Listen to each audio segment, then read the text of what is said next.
الحمد لله رب العالمين،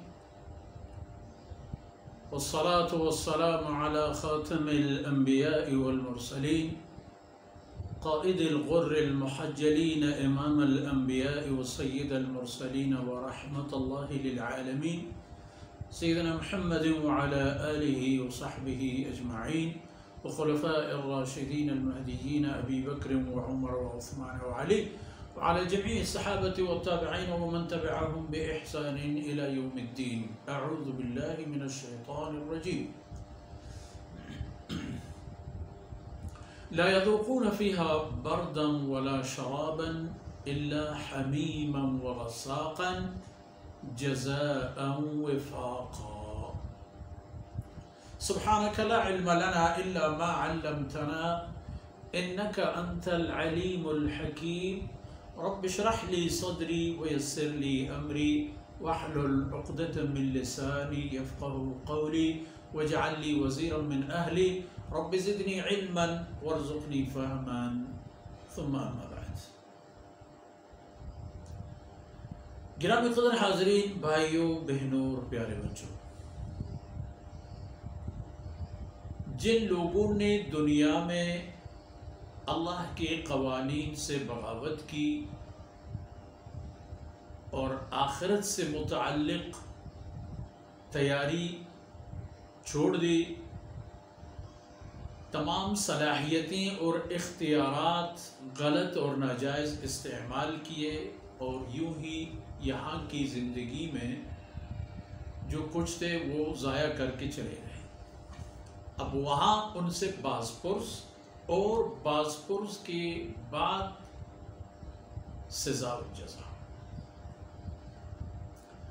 پچھلی چند آیتوں میں آپ نے ملاحظہ فرمایا کہ ان کی کیا حالت ہوگی.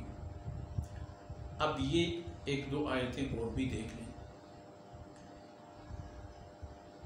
لا يذوقون فيها بردا ولا شرابا. اب جہنم کی اپنی صورتحال یہ ہے کہ وہ انتہائی ناگفتگو اور بدترین تکلیف دہ حالت اور حالات کی جگہ ہے. ایسی جگہ کہ جہاں انسان سے ہر قسم کی سہولت چھین لی جاتی ہے اور اس کے بجائے بدترین تکالیف جو مسلسل رشد کی حالت میں ہوتی ہیں انہیں مبتلا کی جاتی ہے. لا يذوقون فيها بردا ولا شرابا. وہاں جہنمیوں کے لیے جہنم میں یہ عالم ہوگا کہ ان کے لیے ادنا ترین مقدار تک بھی سہولت نہیں ہوگی. کسی ٹھنڈی چیز یا ٹھنڈک والی ماحول یا حالت ان کے سامنے آ جائے. برد، سردی، چونکہ وہاں بدترین گرمی ہوگی کیونکہ وہ آگ ہوگی، آگ ہی آگ. اور حرارت کے اعتبار میں جس آگ سے ہم دنیا میں مستفید ہو رہے ہیں اس کے اندازہ لگائیں کہ لحظوں میں وہ کیا سے کیا کرنے کی قابل ہو جاتی ہے. تو جہنم کی آگ اس آگ سے کئی گنا زیادہ تیز، سخت اور جلانے والی ہوگی. تو وہاں انہیں کوئی ایسی ٹھنڈی ماحول نصیب نہیں ہوگی کہ جس سے ان کی حرارت کم ہو جائے. گرمی میں انہیں تھوڑی بہت افاقہ مل جائے. ولا شرابا، اور نہ انہیں وہاں کوئی ٹھنڈی چیز پینے کے لیے دی جاتی ہوگی کہ اسے پی کر کے ان کی گرمی کم ہو جائے اور انہیں ذرا سکون مل جائے. وہاں ملے گی انہیں پینے کے لیے ملے گی جہنم میں، لیکن ملے گی کیا؟ الا حمیما. انہیں وہاں ملے گی وہی جوش دادا پانی، ابلے ہوئے جہنمی پانی. ایسی پانی جو اپنی ہیئت قضائی میں کسی بھی حالت اور صورت میں ہیچ گنا قابل استفادہ نہ ہو، انہیں وہی پانی ملے گی، اور اس پانی کے ساتھ ساتھ ان کے لیے جو شربت مہیا کیا جائے گا غساقا، وہ غساق ہوگا، وہ خون اور وہ پیپ اور پانی ہوں گے جو جہنمیوں کے جسم سے پگھل کر اکٹھے ہو کر جمع کیا جاتا ہے اور دوبارہ ان کو پلایا جاتا ہے۔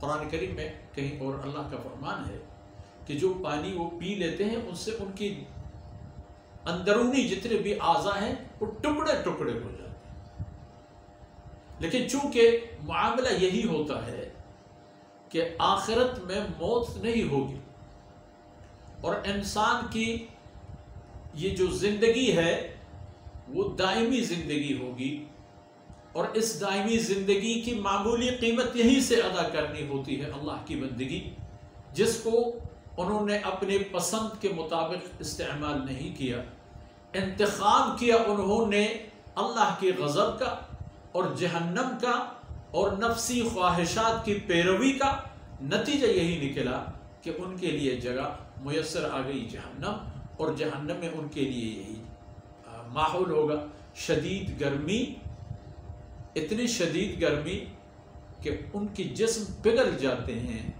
جل کر بسم ہو جاتے ہیں، ان کی جلد پک جاتے ہیں، اور فرماتے ہیں اللہ رب العالمین کہ جسم کا ایک حصہ پگھل کر جب مکمل ختم ہو جاتا ہے تو دوسرا حصہ بنا دیا جاتا ہے، تر و تازہ کیا جاتا ہے، اور یہ سب کچھ اس لیے تاکہ انہیں مستقل عذاب کی تکالیف برداشت ہو جائے۔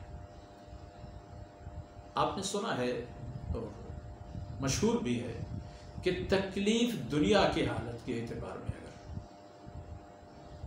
دنیاوی صورتحال میں اگر تکلیف ایک لمٹ سے بڑھ جائے، آگے جائے، نتیجہ یہی ہوتا ہے کہ انسان کے حواس معطل ہو جاتے ہیں اور پھر انہیں کچھ محسوس نہیں ہوتا کہ وہ تکلیف میں ہے یا آرام میں، وہ بس یوں نیم بےہوشی کے عالم میں، اسے پتہ نہیں چلتا۔ لیکن قیامت کے دن ایسا نہیں ہوگا، جہنمیوں کو جہنم میں جو عذاب مل جاتی ہے اس کے لیے یہ ہوگی کہ لمحہ لمحہ ان کی درد اور تکالیف بڑھتے چلے جاتے، لہم فیہا زفیر و شہیق، وہاں ان کے لیے انواع و اقسام کی گدوں کی طرح آواز ہوں گی، کبھی نرم اور آواز اور کبھی سخت آواز، کبھی طویل آواز، کبھی معمولی آواز، شدت درد کی وجہ سے۔ اور فرمایا یہ سب کچھ ان کے ساتھ ہوگا جزاء وفاقا، یہ ان کو جو جزا مل جائے گا یہ موافق ہوگا ان کی دنیاوی اعمال کے، ان کو تو دنیا میں باخبر کر دیا گیا، حقائق ان کے سامنے رکھ دیے گئے، عقل و بصارت اور بصیرت ان کو دے دی گئی، اچھے اور برے کی تمیز انہیں دے دی گئی، انبیاء علیہ السلام کی بعثت ہو گئی، اللہ کی کتابیں نازل ہوئی، انہیں لمحہ بلمحہ برحضر کر دیا گیا۔ اب یہ تو اندازہ لگائیں کہ ہر 5 وقت میں آپ جو اذان کی آواز سنتے ہیں، یہ بھی تو ایک قسم کی خبردار کرنے والی بات ہے کہ بھائی سنو، دیکھو، یہ اصل حی علی الصلاۃ اور حی علی الفلاح، یہ مفہوم ہے، تمام خلاصہ ہے تمام اس اذان کے، کہ نماز کے لیے آ جاؤ، اور یہی کامیابی ہے۔ اللہ کی کبریائی کے تتبع کرو گے، اس کے مطابق اس کے قالب میں اپنے آپ کو ڈالو گے، تو پھر آئندہ ایسی نعمتیں، ایسی لذتیں جن کا انتہا نہیں ہوگا، اور نہیں پھر ایسی تکالیف اور جنجال اور پریشانیاں جن کا بھی انتہا نہیں ہوگا۔ تو علی کل حال میرے عزیز حاضرین اور ناظرین، ہم دیکھ لیں، ہم مشاہدہ کر لیں کہ اللہ رب العزت نے اتنے حقائق ہمارے سامنے رکھ دیے، اتنی مہربانی فرما دی ہم پر، تمام وسائل اور ذرائع ہمیں عنایت فرما دیے، اور ہم کو سجدے کا حکم دے دیا، اور سجدے کی قیمت ادا کرنے کا وعدہ بھی فرمایا۔